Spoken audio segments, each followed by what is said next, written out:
ఆంధ్రప్రదేశ్ రాష్ట్రంలో అధికారం కోల్పోయిన వైఎస్ఆర్సీపీకి బిగ్ షాక్ తగిలింది.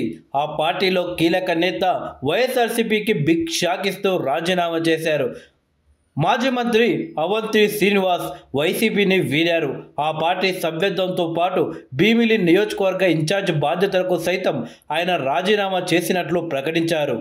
జగన్ హయాంలో అవంతి శ్రీనివాస్ పర్యాటక శాఖ మంత్రిగా పనిచేశారు. ఈ ఏడాది జరిగిన ఎన్నికల్లో వైసీపీ అధికారం కోల్పోయిన తర్వాత ఆయన పార్టీ కార్యక్రమాలకు దూరంగా ఉంటున్నారు.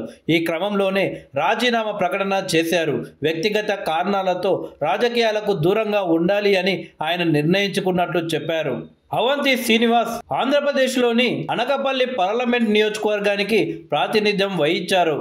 ఆయన ఆంధ్రప్రదేశ్, తెలంగాణ రాష్ట్రాల్లో అవంతి విద్యా సంస్థలు నడుపుతున్నాడు. ఈ విద్యా సంస్థలు విశాఖపట్నంకు చెందిన అవంతి ఎడ్యుకేషన్ సొసైటీచే నడుపబడుతున్నది.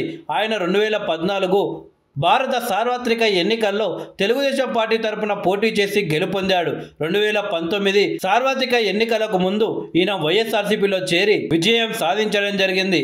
అనంతరం ఈయనకు మంత్రి పదవి వరించింది. ఇలా 2009 నుండి 2014 మధ్య ఆంధ్రప్రదేశ్ అసెంబ్లీ సభ్యునిగా పనిచేశాడు. మే 2014లో ఆయన 16వ లోక్సభకు ఎన్నికయ్యాడు. లోక్సభలో ఆయన రూరల్ కమిటీ సభ్యునిగాను, పరిశ్రమల కమిటీకి సభ్యునిగాను, మానవ వనరుల అభివృద్ధి మంత్రిత్వ శాఖ సభ్యునిగా పనిచేశారు. ఈయన పూర్తి పేరు ముత్తంశెట్టి శ్రీనివాసరావు, కానీ అవంతి శ్రీనివాస్గా సుపరిచితులు. అవంతి శ్రీనివాసరావుకు సంబంధించిన ఒక ఆడియో టేప్ లీకేజీ అవంతి అతనిని చాలా ఇబ్బందికి గురి చేసింది. Love you darling, love you బంగారం అంటూ అవంతి శ్రీనివాస్ ఆ యొక్క వీడియో కాల్లో మాట్లాడడం సోషల్ మీడియాలో అప్పట్లో బాగా వైరల్ అయ్యింది. ఆ సందర్భంలో 2 తెలుగు రాష్ట్రాల్లో ఆయన భారీగా ట్రోలింగ్కి గురి కావడం జరిగింది.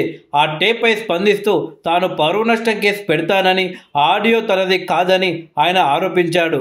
మొత్తానికి అవంతి శ్రీనివాస్ యొక్క రాజకీయ జీవితంలో ఆ ఆడియో టేప్ పెద్ద మచ్చే అని చెప్పవచ్చు.